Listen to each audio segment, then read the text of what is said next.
கண்டி நகரை மையமாக கொண்ட 168 அபிவிருத்தி திட்டங்களை நடைமுறைப்படுத்துவதற்கு நகர அபிவிருத்தி அதிகார சபை திட்டமிட்டுள்ளது.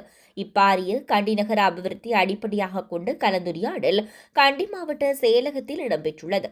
இத்திட்டம் 2035ஆம் ஆண்டின் போது பூர்த்தி செய்வதற்கு திட்டமிட்டு பாரிய கண்டி அபிவிருத்தி திட்டத்தின் கீழ் நடைமுறைப்படுத்தப்படுவதாக அதிகார சபையின் தலைவர் பொறியியலாளர் குமுதுலால் தெரிவித்துள்ளார். இது தொடர்பில் அவர் மேலும் கூறியுள்ளதாவது, இந்த அபிவிருத்தி திட்டம் கண்டி மாநகர சபை உட்பட உள்ளூராட்சி நிறுவனங்கள் 15ஐ மையப்படுத்தியதாக அதன் 600 சதுர கிலோமீட்டர் நிலப்பரப்பில் நடைமுறைப்படுத்துவதற்கு திட்டமிடப்பட்டுள்ளது.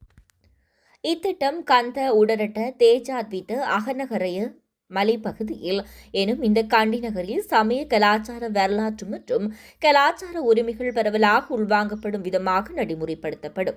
இதன் அடிப்படையில் பல்நோக்கு போக்குவரத்து வாகன தரிப்பிடம் அமைத்தல், கிருஷகல சந்திக்கு அண்மையிலிருந்து வில்லியம் கொப்பல்லாவு மாவத்தி ஊடாக வைத்தியசாலை சந்தி வரையான வீதி அபிவிருத்தி திட்டங்கள், மஹியாவே சுரங்கப்பாதை நிர்மாணம், குடாத்வத்து வீதி மற்றும் வில்லியம் கொப்பல்லாவ மாவட்ட அபிவிருத்தி, தென்னே கும்புரவிலிருந்து தர்மராஜ வித்தியாலயத்திற்கு அண்மையில் வரையான பிரதான வீதி ஆகியவற்றின் அபிவிருத்தி நடவடிக்கைகள் இத்திட்டத்தின் கீழ் இடம்பெறவுள்ளது. மேலும் இங்கு பொது வாகன தரிப்பிடங்களை நிர்மாணிப்பதுடன் நுவரவல மற்றும் சிங்க ரெஜிமேந்து வளாகங்கள் அமைந்துள்ள பிரதேசத்துக்கு அண்மையில் பொது போக்குவரத்து வாகன தரிப்பிடங்கள் 2 அமைப்பதற்கும் திட்டமிடப்பட்டுள்ளது என கூறியுள்ளார்.